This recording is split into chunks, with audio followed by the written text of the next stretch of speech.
we're trying to do, and I'll certainly talk through here, is at least eliminate those some of those business hurdles so that everyone can compete purely on the technology side and not have some of these artificial challenges to it. Now, Skyhook, for those who don't know, we're a location platform.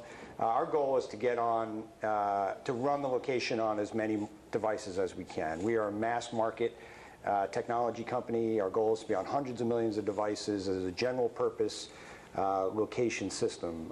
We sell and deploy on some of the biggest names in the consumer electronics industry. And what we're really focused on is getting a consistent, reliable location system worldwide. So it's not that we aren't interested in it, but we're less focused on delivering extremely precise location in one or two places. We're trying to provide great location everywhere. And so the scaling side of it is very important to us. Certainly other techniques for triangulation have been around for years. What we brought to the table 8 or 9 years ago was this idea of scaling Wi-Fi location around the world. And so that's really our perspective. It's a little bit different. And coincidentally, we actually launched the company 8 years ago at CTIA. And it was part of this, the first location-based, the LBS challenge, the first time they ever had a location contest. And we had all the largest names in technology from Qualcomm and Cisco and others who were judging it.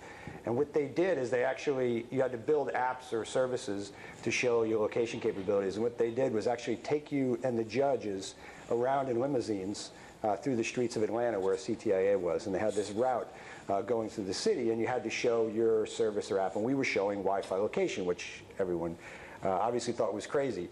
And we had mapped the whole city before going down there, so we had driven it and scanned for all the Wi-Fi. But there was about a quarter-mile gap where it went through kind of a warehouse area where there was no Wi-Fi at all. And so we're really worried about, as you go through that part of the thing, the judges would see that the system really has issues when you don't have coverage in these areas.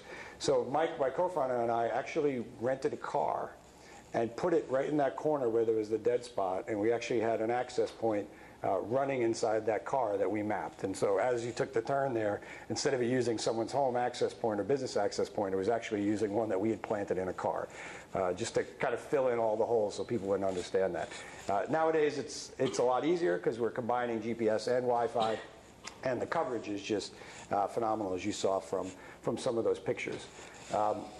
High level, our viewpoint on where indoor location is today, it's slow. I think the great thing is, compared to what we had even 4 years ago when we started this, we started getting deployed on major devices. And in fact, Kave's first conference in 2008, you have to think back, it's only 4 years ago, but the App Store wasn't even live yet when we did this conference 4 years ago. And so the whole idea of individuals getting comfortable with using location in a variety of ways just didn't exist yet. It had been some navigation apps, it had been feature phones, but it really hadn't embarked upon what we've seen today, where there's literally tens of thousands of apps that use location. And what that's done is it's really conditioned consumers into understanding that their location can be detected and all the great ideas they have. And consumers are executives of big companies, are people who own retail stores, and so they all now start to get a better understanding. You know, 4 years ago we were talking about deploying location into some of these areas. It was a different concept for business folks. Now they use their Android or their Android phone or their iPhone all throughout the day, so they really start to expect this. So you get a much easier conversation. We're seeing a number of vendors do fantastic work in delivering great precision in particular venues, but it is onesie twosies. It's a handful of venues. Even Google stuff was maybe a dozen or 2 dozen. What we're trying to do is think of a way we can scale this to every property. And how can we do that as soon as possible? You know, there's been a little bit of what we call overselling in the industry.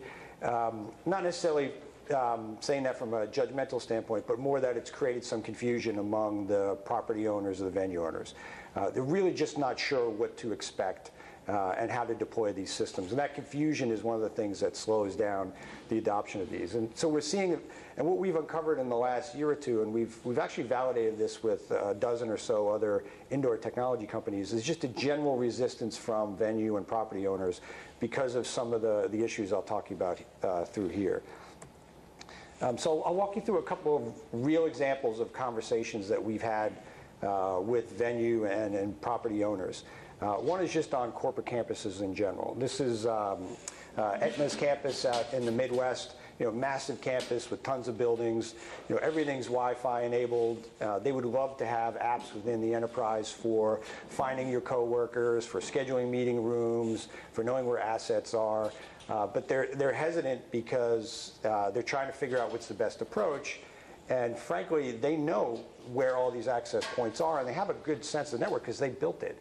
But they're reluctant to share it with third parties because of the proprietary nature of it. They're not concerned what happens to their data. They're not sure how long it's going to take to survey. And so that hesitation is really what keeps it. In fact, the folks at Cisco can tell you, they have the actual location of millions of enterprise Wi-Fi access points. They know where they are because they put them up in the ceilings for the corporations. But they're not allowed to share with them because it's proprietary data. And it's this asset that's being held back that would actually help all these systems perform a great deal more. Another example is on any of the retailers, particularly somebody like Best Buy. One of the issues that's really hurting Best Buy is something called showrooming. When you come into the store and you play with the printer, you play with the big screen TV, but then you shoot the barcode with your phone and you find it cheaper online and you have it delivered to your house. So everyone's using a Best Buy to play and feel comfortable with it, but they're not buying there. So Best Buy has a lot of apprehension about these mobile technologies. In fact, some of them are even talking about trying to block cellular signals inside the store so that you can't do those comparative shopping tools. That's just the concern they're having because the company's literally falling apart because of some of this. And so what they would like is some control over, they want to deliver these mobile buying experiences, but they want to have control over it. What they don't want, frankly, is to help a company like a Google or a Microsoft map the whole facility, build out all these apps, but really what Google's delivering is a price comparison tool to help you find the cheapest price outside of Best Buy. And so that kind of control, whether real or not, is their perceived concern about rushing forward into some of these technologies. This is another example of a major public spot casino operator, MGM, who's very forward-thinking. They've actually worked with a bunch of companies to build the indoor maps. Makes perfect sense. If you've ever been in a casino, you get lost. So partly they want you to get lost, but just finding things is a nightmare. And they actually want to do a ton in mobile. They want you to be able to do gaming while you're on the property. They want you to be able to find things. They want a concierge service. They want to do tons of things to extract more money out of you as a casino attendee. But what they're worried about is working with another company that then makes money on their own. And they want every nickel that's spent in that casino to somehow be coming back to them or to participate in it. So if they're going to let you go in there and do a site survey throughout there, they're going to want some arrangement where they get a piece of the action.